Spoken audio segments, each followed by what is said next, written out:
Hello again. This is your instructor, Mr. Sorrentino here, and now I'm going to go into section 1.2 dealing with functions and graphs. Now we did some graphing in 1.1, kind of went over some old methods of doing so. We also learned how to graph a circle, whereas in that one we use more specific shortcuts. We're going to start moving towards more shortcuts as we get through the rest of this unit, and this stuff that should be somewhat familiar to you. But one of the things that they definitely want you to have in mind as we proceed through those is the concept of a relation versus a function. A relation is a correspondence between two sets. That's all it is. So oftentimes, it's the correspondence between two variables. Primarily we use x and y. But it could be any two sets of things, it could be like, and it could be represented in many different ways, a figure, a table, ordered pairs, just various data. I mean, there's different ways to represent relations. Now, a function is a relation where each element of the domain corresponds to exactly one element of the range, which means as far as we go for, a lot of our formulas, each x value produces exactly one y value. Each input only produces one output. I could have two input values produce the same output, but I should not have one input value generating two different output values. So let's go into, see how we could define what functions are, based off of different ways they could be represented. For this first one, these are both given more of a diagram. And when I have, the arrows are always pointing from the input to the output. And so we want to know, are these functions or not? For A, Sean produces bowling only. So Sean's favorite activity is bowling. Dave's favorite activity is golf. Melissa's favorite is tennis, and so is Joanne's. But since Melissa only generates tennis and Joanne only generates tennis, this is a function because each input, each name only is associated with one favorite activity. On the other hand, when I look at the next list, X, the input of X produces an output of 10. For Y, the input of Y produces an output of 20 and 30. Because of this here, this is not a function. Because I have an input Y producing two possible outputs. And that's, not what a function does. Now, another way that we can represent relations is by using sets of ordered pairs. So again, what I'm looking for here, sets of ordered pairs are putting together two inputs and outputs together. And so what I have here are a bunch of x's and y's being shown to us here. X, y, x, y, x, y, x, y. I want to see if this is a function. Well, 3 is associated with 4. There's no more 3's in the x-coordinate position, so that one seems to be fine. X-coordinate negative 2 produces 1 here, but the issue is it also produces a 3 here. And because of that, this is not a function. On the other hand, when I look at the next one, and one of the easiest ways to determine if I have ordered pairs, if I have a function or not, I can see that each x-coordinate is only written once. If that's the case, I don't really have to check to see if each one's paired with a unique y coordinate, its own y coordinate. If it was repeated, I had to see if it's associated with the same y coordinate. But because of this, each input, each x, is associated with only one y. This is a function. If I had chosen to continue this and say, okay, well, I'm going to say negative 2. If I write anything but a 5 here, it would cease being a function. that would still be a function because even though I'm going back to the same ordered pair, um, that ordered pair is exactly the same. It's still saying that -2 produces an output of 5 in both cases. So, and and ordered pairs could also be represented with tables, and tables could therefore also represent relations and functions. So let's have a look at those. So I have these, and again, I'm representing two situations that students often get confused. Here, I have x being 3 and only 3. But x being 3 produces a 1, it produces a 2, produces a 3. So basically, the input value of 3 is producing 5 different outputs. This is not a function. However, on the other hand, when I look at the next one, the x is again only appearing once. I mean, they're all producing the same y value. So it could be like me having x here, y here, and I have 1, 2, 3, 4, 5. I just have 3 here, and they're all going to 3. That's fine because the x value of 1 only produces 3. The x value of 2 only produces 3. The x value of 3 only produces 3. They can all produce the same output. However, as long as that's the only output each one represents, so this would be a function. So if I'm looking at a table, kind of going back to the first one, and and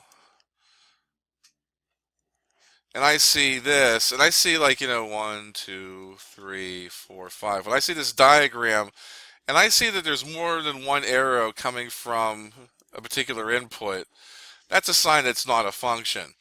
Whereas if I see a bunch of arrows come towards an output value, that's fine. As long as I don't have more than one arrow coming from any input value, that makes it a function.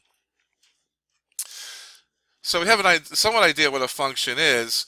Let's talk about the graphs of functions when we actually look at graphs.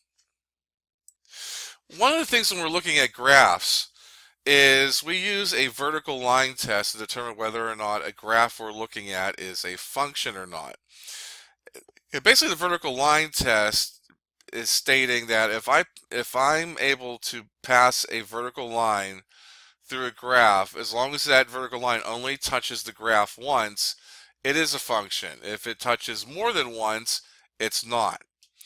Which means that it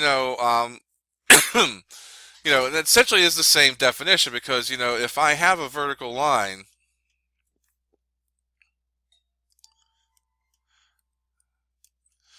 if I have like 2 points that share, a vertical line passes through them, that means I would have like, say x here was like 3. Here, this number here is clearly different than this number here because one's positive and one's negative. That means I would have the input value of 3 producing at least 2 different output values. So that would mean that it's not a function in that kind of case. So that's why we use that vertical line test. Now, here they're asking you to determine if y is a function of x using the following. So basically, you have to know what these formulas look like. Now you can graph them, but some of these things won't graph very well on your calculator. So this one here we haven't talked about yet. It's a quadratic. We're gonna get more into that. We talked about circles, so let's have a look at the circle instance. So I'm going to look at these, and look at the circle instance first. And that's pretty straightforward because if you graph that circle, from what we learned in the previous lesson, this is a circle that has a center at 0, 0 and has a radius of 2. So in the end, it would look something like this. Well, as you can see, it fails the vertical line test. So this is not a function. And some of these other ones, it'd be kind of hard to graph them. Because, for you to graph them, you'd have to have them solve for y. A is already solved for y. whereas C and D are not. How you would go about solving them for Y would indicate whether or not they're functions or not, because to get a total graph on your calculator only graphs situations like A, where I have Y alone on one side of the equation, all the other stuff on the other side. So, A, I can graph that, and if I go to my calculator and graph that, pulling up my calculator here, and I graph y equals, the y equals is already there, 3x squared minus 4,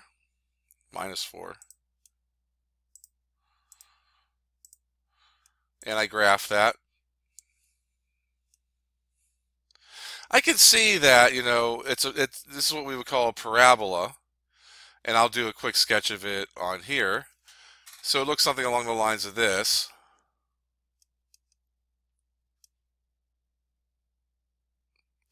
And as you can see, if I pass any vertical line through this, it's only touching this parabola once.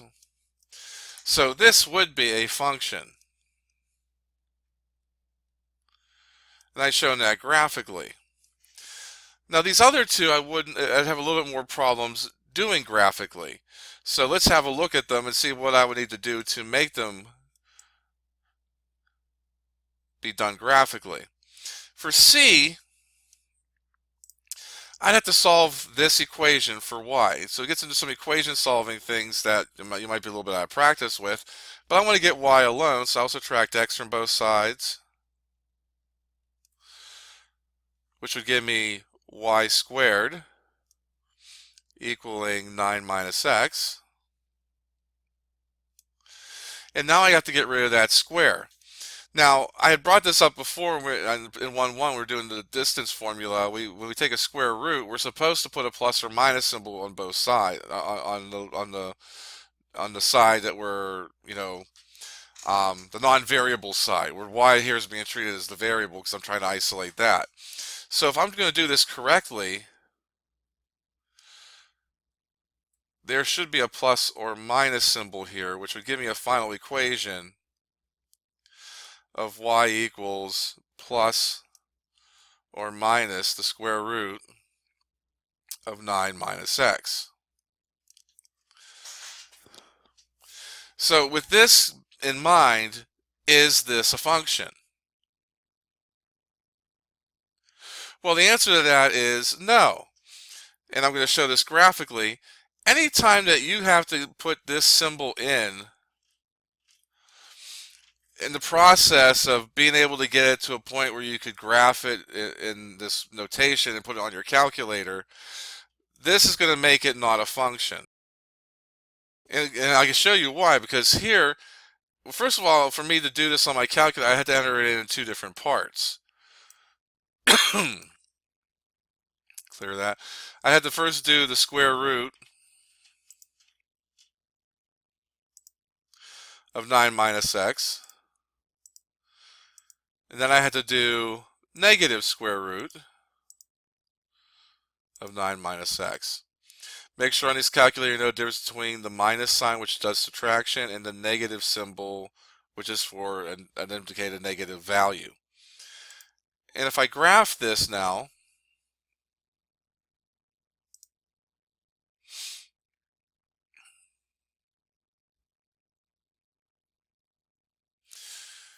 now it's showing it in two different colors because I had to draw it in two separate graphs, but essentially it's a sideways parabola. So the graph looks something like this from what we could see. I'm just going to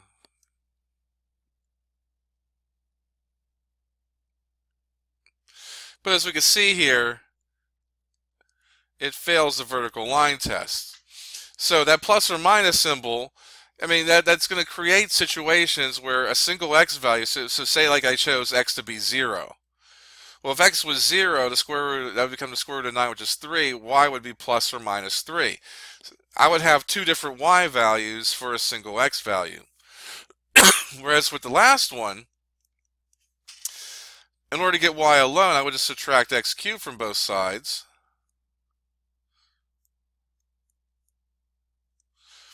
And my final formula would be y equals negative x cubed minus 4x. As you can see, I had no reason to put a plus or minus symbol in there. And from that algebra alone, that would tell me that that's a function. I was able to isolate the y without having that plus or minus symbol being required. And I can again show this and prove this by using the graphing calculator and show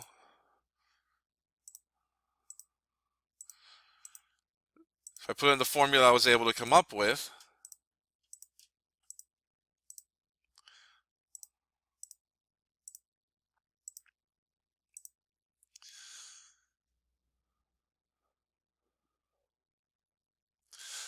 the graph essentially is doing this.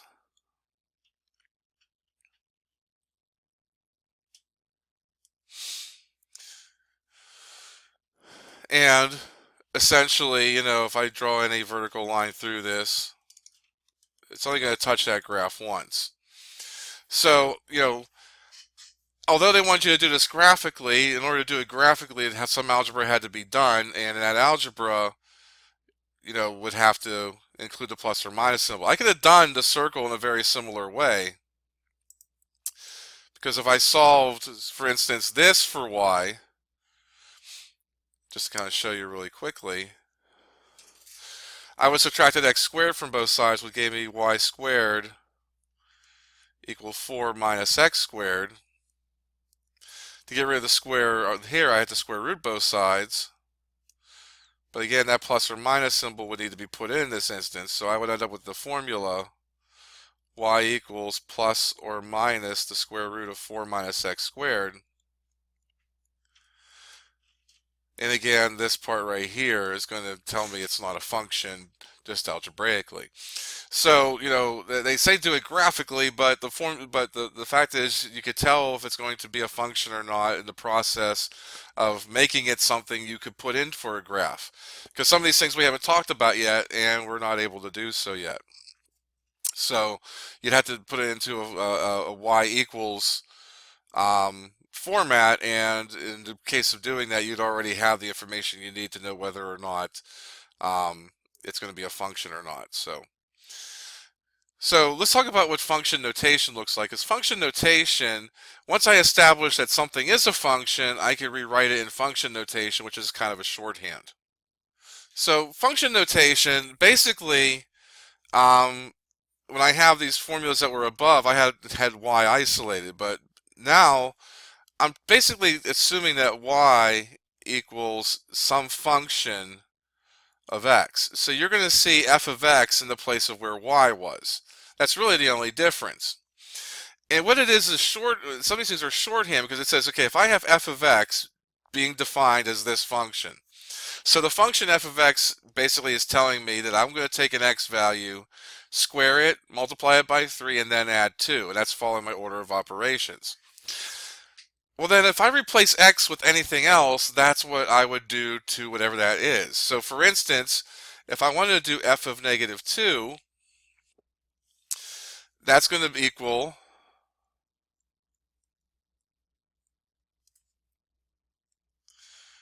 three times negative 2 squared plus 2. Negative 2 squared is 4. 3 times 4 is 12. Plus 2 is 14. So f of negative 2 is 14. Now it's your turn. I want you to tell me what f of 3 is.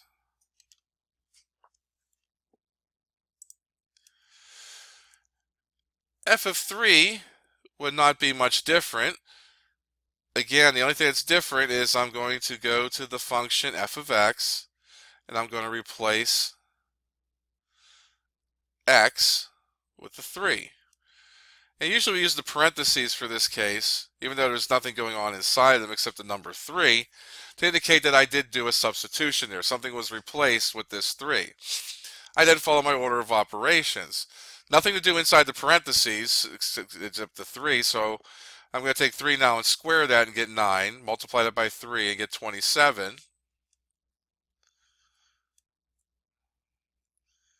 And 27 plus 2 is 29. Now, for some reason, when you replace x with some other letter, some people lose their mind and think, okay, well, I have no idea how to do this. It's really not that difficult. All you're doing is replacing the x with an r. So in many cases, these could be very straightforward. This is going to be 3. I'm replacing the x with an r squared plus 2. And the only thing I could do beyond this to simplify is really get rid of the parentheses, because I really don't need them here because I just did them to show the substitution. Without knowing what r is, I had to square it first before I could multiply it by 3 and then add the 2. I don't know what r is. So 3r squared plus 2 is as far as I can go with that. So that's all there is in those kind of instances. So let's have a look at B. So one of the first things you have to kind of get in mind here is that if I'm given a function defined by a formula in function notation, now g of x is replacing the y. This is function g. And the reason why that would sometimes be done with a different letter is if I have more than one function going on, I might want to know which one's which, so I'm going to name them differently. So I say, okay, if I say g of 3, I'm going to go to the function g and plug in a 3 for x, and not go to the function f and plug in a 3 for x. For the first one, since I still have a variable involved in the problem, the final answer is going to have a variable in it. It should be an expression. Whereas for 2 and 3, the ones I'm going to have you try before I give the answer, I just have a number in there. So I would expect a numeric answer for those because I'm replacing all the x's with numbers. The only time that would not happen is if I had more than one variable in the function, which we're really not going to get to instances where we have one variable defined with several other variables. We'll talk about instances of that really briefly, but we're not going to deal with them in any kind of function notation. So for I,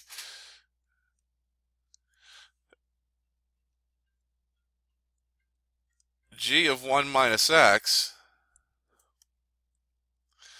would just be me going into this formula up here for g of x and replacing each x, and there's 2 of them, with a 1 minus x. Now again, the first step I do is with the parentheses, just to make sure I know where the x's were and where I'm replacing the 1 minus x.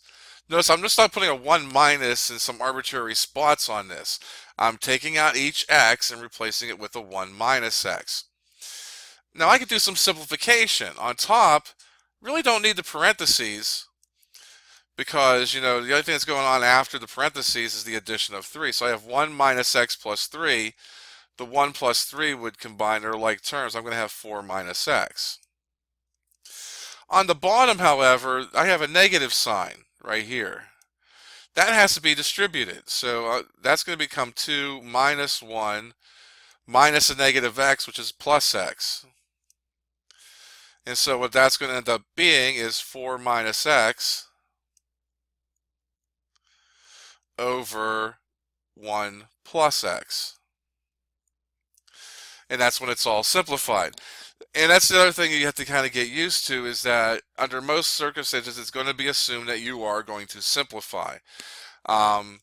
Since sometimes in some elements of tests, especially on the final, you're going to have some multiple choice items. Multiple choice items will always have answers simplified. So you have to take it to a certain point to realize what the final answer is. But getting to the two simpler cases, II and III, I want you to figure out what g of 4 is and g of 2 is and answer these two questions that are coming up. For g of 4, pretty straightforward. G of 4, I'm going to go to each x in the formula and replace it with a 4. Everything else stays. Now I have these extra parentheses, which I really don't need. So parentheses 4 plus 3, sending us 4 plus 3, that's going to be 7. 2 minus 4 is going to be negative 2. So I could say it's a negative 7 halves. I can even put it in decimal form if I want, say it's negative 3.5. We don't use mixed numbers a lot in algebra, so negative 3.5 is the answer. For g of 2,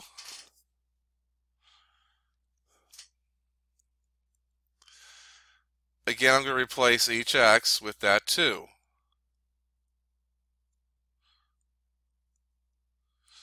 And then we run into a situation here where it's going to be a little bit interesting. I get a 5 over a 0. I can have zeros in the numerator of a fraction. I cannot have them in the denominator. And we're going to talk about, the fact that, we can't divide something into 0 pieces. We can't take something and divide it until it becomes nothing. So this is not able to be done, and this is undefined. And we'll see how we're going to handle situations like that in more detail as we move through this first chapter. But for the time being, you're just going to say that it is undefined. Getting back to the first example, these things can be done on a calculator to a certain extent. Any of these numeric ones. Okay, so just to kind of show you an instance here using my virtual calculator here. Turn it back on. Since I'm able to put formulas here, I could type in this 3x squared plus 2. And if I want to double check my work and make sure I've done everything correctly, I have this formula now. Now if I go to my normal calculator window and I go under vars for variables, under y vars, which stands for y variables, we usually are graphing functions. We don't really get into the parametric and polar stuff here. So as you can see, each one of those things that I could write a formula for in my graphing window is here, and I put that under y1. So y1, and if I want to do f of negative 2, I'm going to say y1 negative 2 here. And as you can see, I get the same 14 that was over here. And I can then do the same thing for the 3. Just going to hit second and enter, put the 3 in. Like I say, I get the 29. So that's a calculator shortcut for TI calculators to allow you to do that. There's ways you could also, put formulas on there. So I'm not going to go into that too much. For that, you can kind of see like pictures of another function. I show you how to do it with numeric answers for another f of x, but that's the gist of it. So, now the last thing that we want to be able to do is talk about the domain and range of functions. So let's talk about that in more detail as we move along with this. Determining the domain and range of the functions in interval notation, and we're going to talk about interval notation as we go along with this as well. Interval notation is used a lot in calculus, and remember this course is under the assumption that you're going to be moving on to calculus eventually, so they want you to become familiar with the notation used in it a lot. So, domains are relatively easy because we have a domain convention for that, and we look for specific things to tell us whether or not there's any restrictions in my domain. Ranges will usually offer some sort of challenge. I'm not saying they're going to be difficult. The challenge is that you often have to know the type of function you're looking at and know certain things about it to have an idea about whether or not you're going to have, what any restrictions on your range.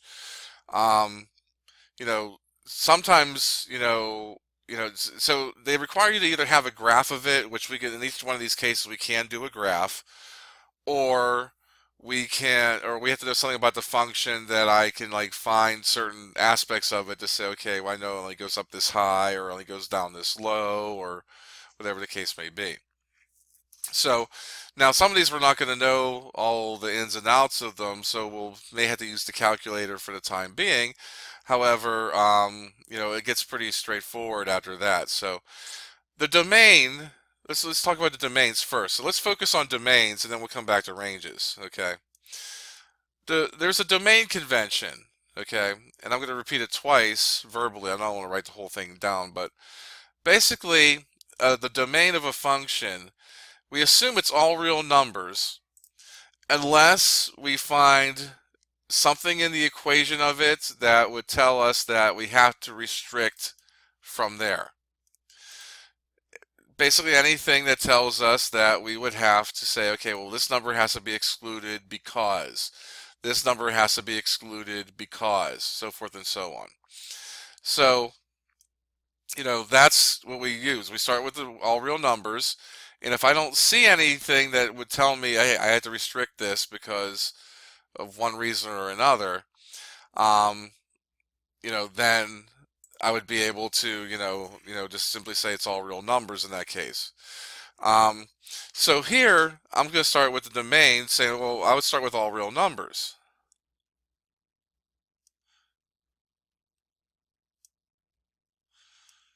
Okay.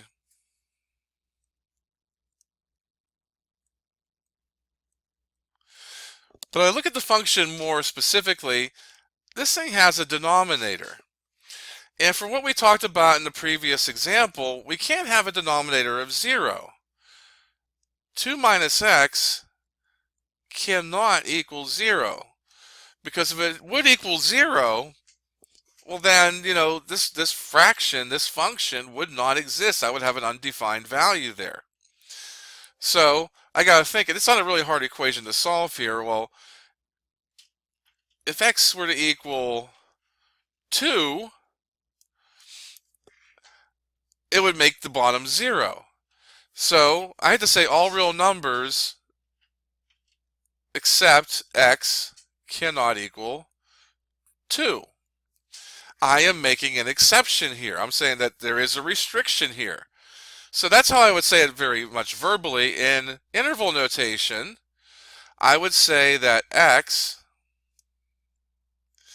now this part, this x and this elementary symbol is optional.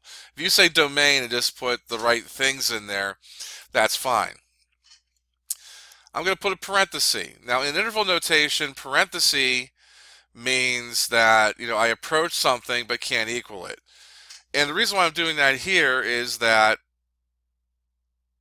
I'm going to start at negative infinity, because every other number that possibly exists in the real number system works except 2. So I'm going to say, okay, well then I'm going to approach 2, but 2 is not a part of this domain. Starting at 2 again, but not being part of it,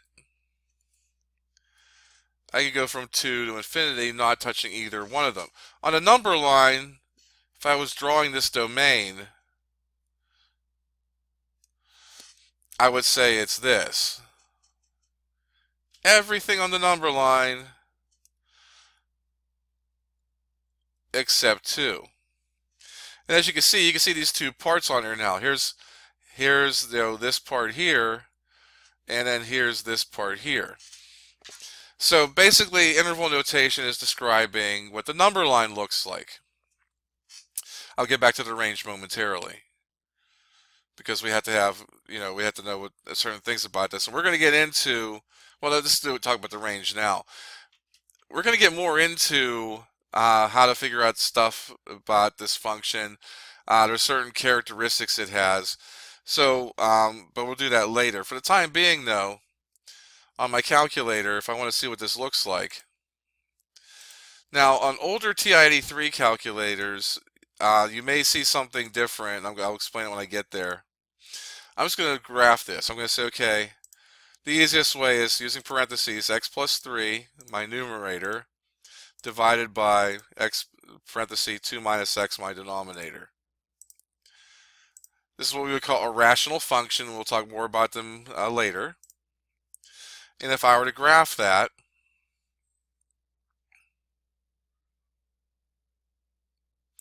I would have that. And I want to zoom in on this a little bit, um, so you can see it a little bit better. So you can see what the graph more or less looks like here. Um, as you can see, right here, here's where x is avoiding the 2. This is what we would call a vertical asymptote. We'll talk more about that later. But it also seems to have another horizontal asymptote. And if I look at a table for this, if I get it to actually work,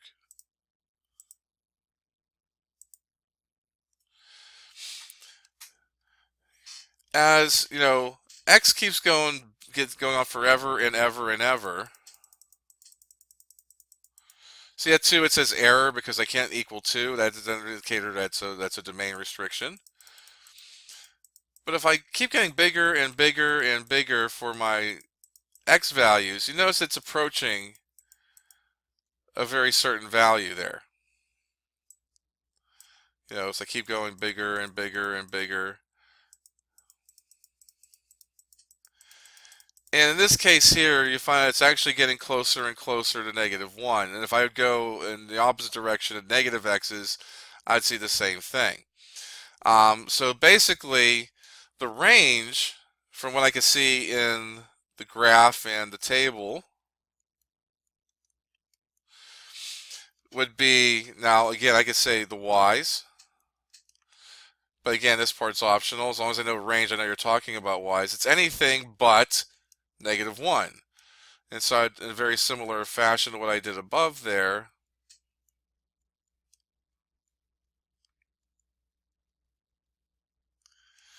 I would say everything but -1 in interval notation. Moving on to the next one.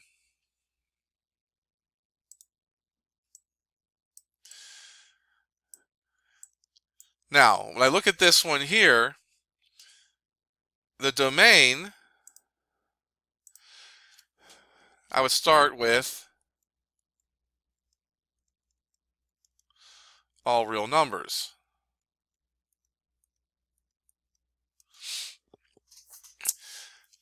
I don't see any x's in denominators, so nothing's going to exclude that.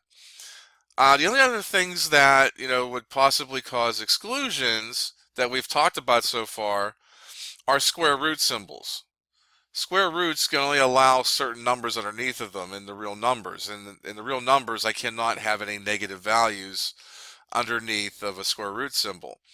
Well, I don't see the square root symbol here either.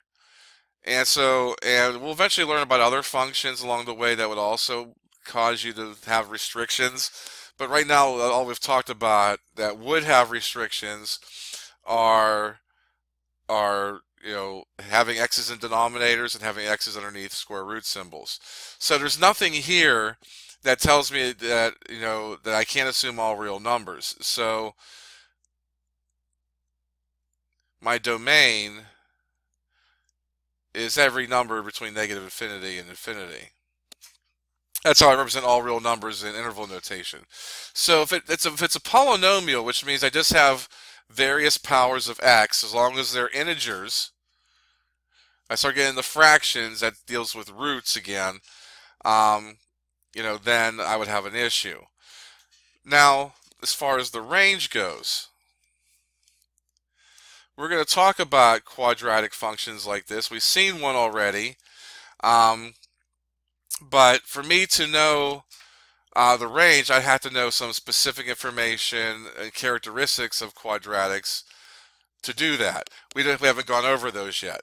So for the time being, I'd have to use my calculator to help me out with that. So I'm going to clear this, and I'm just going to put in the 3x squared plus 2. And I'm going to graph that. Now, as you can see here, and again, I'm going to go to a better view. The graph, this is what we call a parabola, and this keeps going up forever. This keeps going up forever, and this will keep getting wider and wider and wider. So, again, x could be any number, even though I'm not seeing the graph there. The y, however, looks like it doesn't go below 2. So 2 seems to be the lowest that the y value can be. And therefore, with that graph, I can now say that the range is y values such that, now I'm going to put a bracket at 2 because it looks like I could be 2 to infinity, open parenthesis.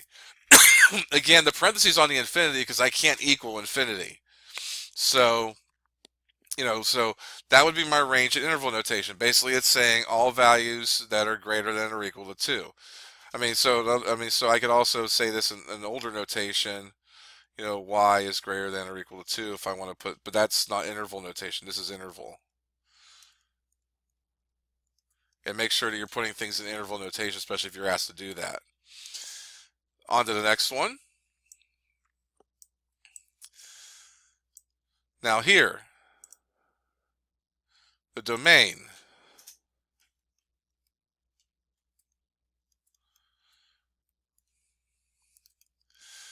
Again, I start with all real numbers.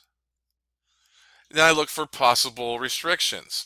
Well, there are certain numbers that do not work underneath of a square root symbol. And basically, negative x plus 4 has to be greater than or equal to 0. Because that makes it 0 or positive. If I have any negative values underneath of that square root symbol, I can't do it.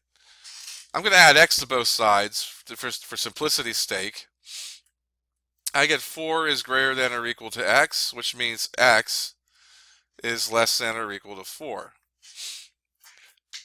And that's the other part of this.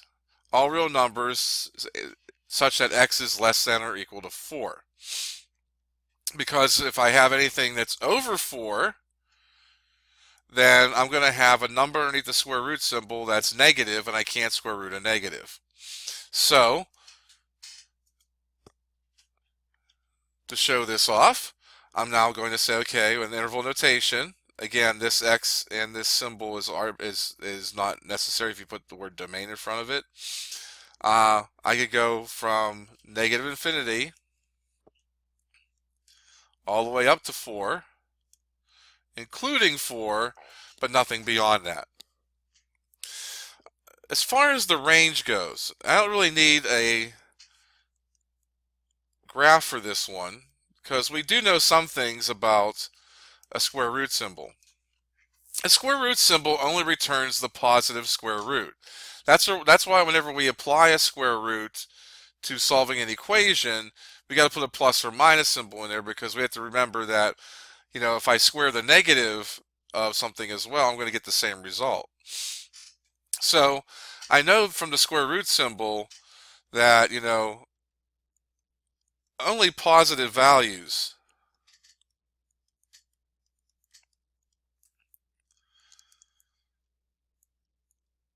are coming from that square root symbol. And everything else is underneath that square root symbol. So I'm going to basically say that y, or 0, because 0 could work underneath the square root as well. If I square root 0, I get 0. So y has to be going from 0 to infinity. So that's that one. For the next function, k of x equals the absolute value of x minus 5. Now, for this one here, I have an absolute, my domain, again, is all real numbers. I've been using orange for that, so let's be consistent. My domain is all real numbers.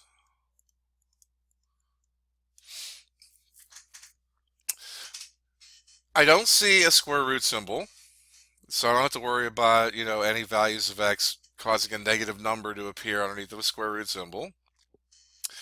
I don't see any x's in denominators, so I don't have to worry about any x values making zeros in denominators.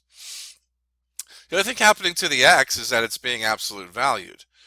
And I can absolute value any real number I want to. So the absolute value doesn't cause me to have any restrictions. So all real numbers is the domain. So again, I can represent that as negative infinity to infinity. I'm not going to put that little x and the fancy e in front of it. The domain is negative infinity to infinity are all real numbers. The range. Now I can graph this, but we can figure this out logically because we know how absolute values work. The absolute value of x has to be greater than or equal to 0. Because that's what absolute values do. If I have a value that's 0, it's going to be 0. If x is positive, well, the absolute value is not going to really do anything. It's just going to, if I say the absolute value of 4, it's 4. If it's negative, it makes it positive. So if I have the absolute value of negative 5, it's going to make it positive 5. So I know this has to be true, which means the absolute value of x minus 5 has to be greater than or equal to negative 5. I'm just subtracting 5 from both sides of this inequality. Just kind of, and this is what k of x is, or what the y value is. So we know that the y has to be greater than or equal to negative 5. So that's my range.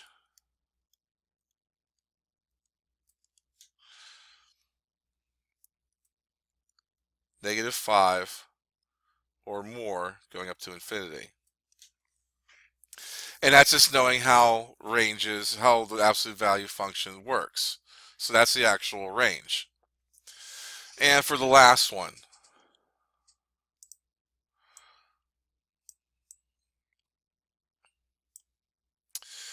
we have this. Now, I don't see anything in particular that's telling me that, I don't see any x's in denominators.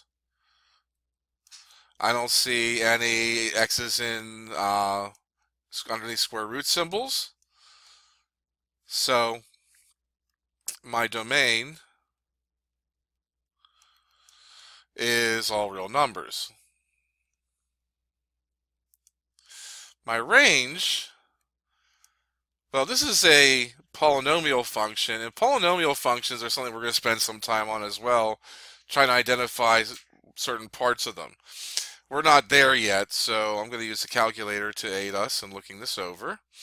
So, turning this back on.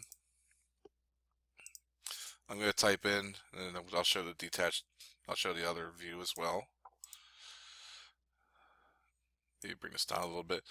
3 plus 6x squared minus x to the 4th. And let's have a graph of that.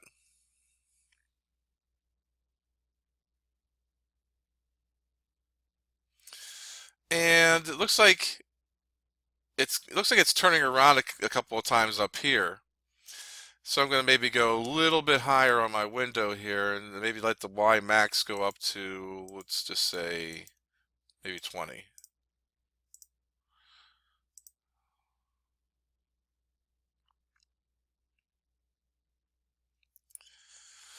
So as you can see here, the graph seems like it reaches a highest point somewhere up here. And it looks like it's at, and I could usually find the maximums. I'm going to show a quick thing here. I'm going to find the maximum. And I'll find it between, we'll say, -3 and 0. That highest point looks like a y value of 12. So it looks like it goes up to a y value of 12. Actually does so twice. That's the highest it goes. It goes, it bottoms out here, but it goes below this point, at the edges here. And we're going to study more about these as we get more into this unit, into this course. But it looks like the y value has 12 as a maximum. So with that being said, I could say, well, the y value goes from a negative infinity up to 12 and no higher. But I needed a graph in order to establish that. As we move through this course, we're not going to need the calculator as much to identify things. We'll be able to identify certain things along the way based off of using other algebraic techniques to figure them out. But that brings me to the end of section 1-2. If you have any additional questions, please make sure to bring them up in class. Until next time, have a good day.